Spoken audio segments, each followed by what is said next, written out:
Friends, welcome to quick and easy. Friends, આજે બધાના favourite એવા દહીં વડા લઈને આવી છું અને બે રીતે આપણે સર્વ કરવાના છે. અને ફ્રેન્ડ્સ, પોચા તો એટલા બનશે ને કે જુઓ, હું આમ દબાઈને પાણી કાઢું ને પછી પાછી એની પોઝિશનમાં આવી જાય છે. એનો મતલબ એકદમ સોફ્ટ બન્યા છે.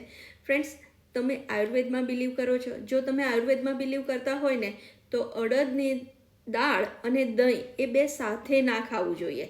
તો એનો જ એક ઓપ્શન હું લઈને આવી છું, આ હેલ્ધી દહીં વડા. અને જે એકલા અડદ નહીં, બીજી દાળ પણ આપણે ભેગી કરીશું. અને આ દહીં વડા એટલા સરસ બનશે ને કે તમને ખ્યાલ પણ નહીં આવે કે આ દહીં વડા અડદની દાળના નથી. તો ચલો આપણે રેસીપી સ્ટાર્ટ કરીએ. ફ્રેન્ડ્સ, આ સ્પેશિયલ દહીં વડા બનાવવા મેં 1 કપનું માપ લીધું છે. એમાં 1 કપ અડદની દાળ, 1 કપ આ મગની દાળ લીધી છે અને 1 કપ મસૂરની દાળ. હવે અડદ મેં આખા હું વાપરું છું એટલે તમે અડદની દાળ પણ લઈ શકો. ફ્રેન્ડ્સ, તમને બધાને ખબર હશે કે અડદની દાળ પચવામાં ભારે છે. એને બેલેન્સ કરવા આપણે મગની દાળ અને મસૂરની દાળ લીધી છે, જે બહુ જ ઇઝીલી પચી જશે અને તમને આ દહીં વડા ખાધા પછી બિલકુલ હેવી નહીં લાગે અને ઇઝીલી ડાયજેસ્ટ થઈ જશે. અને આ બેસ્ટ ઓપ્શન છે દહીં વડા બનાવવાનો. ટેસ્ટમાં કોઈ જ કોમ્પ્રોમાઇઝ નહીં. એને 3-4 વાર ધોઈ નાખવાના છે સારી કરીને દાળ ઘસીને, અને પછી એકદમ હસેકું પાણી ઉમેરી અને એને 4 થી 5 કલાક તમારે પલાળી દેવાની છે. હવે 5 કલાક થઈ ગયા છે. હવે જોઈએ આપણી દાળ કેટલી સરસ ચડી ગઈ. જો એકદમ સરસ દાળ ફૂલીને પલળી ગઈ છે. હવે એમાંથી આપણે આ પાણી કાઢી નાખવાનું છે. આ પાણીને આપણે યુઝ નથી કરવાના. પાણી કાઢી નાખ્યું. હવે એને તમારે ગ્રાઇન્ડ કરવાનું, પણ ગ્રાઇન્ડ કરવામાં આપણે આદું અને મરચાં ઉમેરવાના છે. અગેન આદુને લીધે પણ ઇઝીલી તમે જે જમો ને એ ડાયજેસ્ટ થઈ જાય અને તમને આટલા આદુમાં બહુ ટેસ્ટમાં પણ નહીં ખબર પડે કે અંદર આપણે આદું અને મરચાં નાખ્યા છે. પહેલાં થોડીક દાળ પીસી નાખવાની, કારણ કે એકદમ આદું બધું આટલા મોટા જારમાં નહીં પીસાય. હવે પછી બાકીની દાળ ઉમેરી અને તમારે એને ક્રશ કરવાની છે. જો તમને ક્રશ એટલે કે ગ્રાઇન્ડ કરવામાં બહુ પ્રોબ્લેમ થાય તો તમારે થોડુંક પાણી ઉમેરવાનું, અને નહીં તો નહીં જરૂર પડે. હવે જો દાળ આપણી સરસ બરાબર ગ્રાઇન્ડ થઈ ગઈ છે. મેં 3 ચમચી જેટલું પાણી મારે પણ ઉમેરવું પડ્યું હતું. હવે એને એક વાસણમાં કાઢી લેવાનું છે અને હવે એને આપણે ફેટવાનું છે. પણ ફેટવા માટે તમારે ચમચાનો ઉપયોગ નથી કરવાનો. હવે એ ફેટતા પહેલાં આપણે અંદર સ્વાદ પ્રમાણે મીઠું ઉમેરી અને હાથથી જ ફેટવાનું છે. તમે હાથથી ફેટશો ને, અને તે તમે જોયું કે મારા ફિંગર્સની મૂવમેન્ટ જુઓ. મેં એકદમ ભેગા હાથ કરીને નહીં, મારા ફિંગર્સને જુઓ ગેપ સાથે ખુલ્લા રાખ્યા છે. એટલે એના લીધે આ આખા બેટરમાં એરેશન થશે. 3-4 મિનિટ થાય ને, જુઓ તમે આવી રીતે પાણીમાં થોડુંક અંદર ઉમેરજો. તમે જે અંદર પાણીમાં ડીપ કરશો ને એ નીચે જઈ અને તરત ઉપર આવે, એટલે મતલબ આપણું પરફેક્ટ હવે થઈ ગયું છે બેટર. હવે એક બાઉલમાં તમારે સહેજ મીઠું ઉમેરી અને એકદમ હસેકું પાણી આપણે એમાં રેડી કરી અને બાઉલ સાઈડ ઉપર રાખવાનો. ત્યાં સુધી મેં તેલ પણ ગરમ મૂકી દીધું હતું. જો આપણું તેલ પણ સરસ ગરમ થઈ ગયું છે. હવે તમને જે શેપના વડા ગમે ને એ શેપના આજે મેં લંબગોળ ઉતાર્યા છે.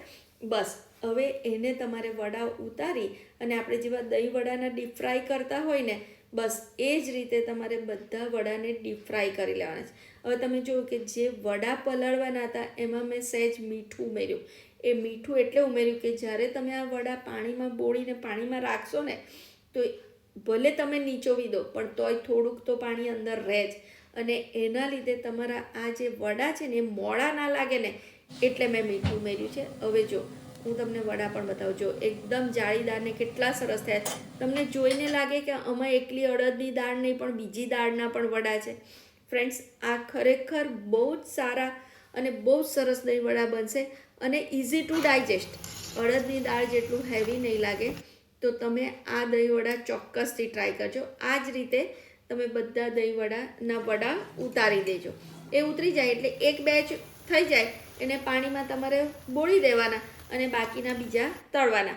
એટલે જ્યારે બીજા તળાઈ રહે ને ત્યારે આગલી બેચ પલળી અને સરસ થઈ રહે. હવે જો પાણીમાં એક બેચ તળાઈ ગઈ. હવે જો એને મેં કાઢ્યા, પાછો એનો પોઝિશનમાં આવી જાય છે ને, એનો મતલબ એ છે કે આપણા વડા સ્પોન્જી પણ છે અને સોફ્ટ પણ છે. જો તરત જ ઉપર પાછા જેવા હતા એવા શેપમાં આવી જાય છે. તો તમે આ મારી મેથડથી વડા એકવાર તો ટ્રાય ચોક્કસ કરજો, તમને ભાવશે જ. અને તમે જો કોઈને કહેશો નહીં ને તો ખબર પણ નહીં પડે કે આ એકલી અડદના દાળના નથી. હવે એના માટે આપણે દહીં રેડી કરીએ. તો દહીંને ફેટવાનું છે. હવે દહીંમાં ખાંડ અને મીઠું તમારા ઘરના ટેસ્ટ પ્રમાણે, ઘણા લોકો એમાં વઘાર પણ ઉમેરતા હોય છે, ઘણા લોકો એકલી ખાંડ નાખતા હોય છે, ઘણા લોકો ખાંડ અને મીઠું, મેં ખાંડ અને મીઠું બંને નાખ્યું છે, બંને થોડું થોડું નાખ્યું છે. તમારા ઘરે જે રીતે ભાવતું હોય ને જે રીતે ખવાતું હોય ને એ રીતે તમારે, પણ આમાં બ્લેન્ડર નથી ફેરવવાનું, તમારે હાથથી. આ જો તમારી પાસે વિસ્કર ના હોય તો તમારે વલોણી આપણી હોય ને એનાથી, જો તમે બ્લેન્ડ કરશો ને તો એ પાણી છોડશે અને તમારું આ જે દહીં છે ને એ પાતળું થઈ જશે. જો આ કેટલું મસ્ત ઘાટું દહીં થયું. તો ચલો હવે આપણે આપણા દહીં વડા સર્વ પણ કરી લઈએ. તો ફ્રેન્ડ્સ, મેં બાઉલમાં આ વડા મૂક્યા, એની ઉપર દહીં, એની ઉપર આપણી ગળી ચટણી, એની ઉપર ગ્રીન ચટણી, એની ઉપર ચાટ મસાલો અને લાલ મરચું. ફ્રેન્ડ્સ, આ બધી જ વસ્તુ છે ને તમને જે રીતે ભાવે અને તમને ઘરમાં જેવી રીતે ખવાતી હોય ને એ રીતે સર્વ કરજો.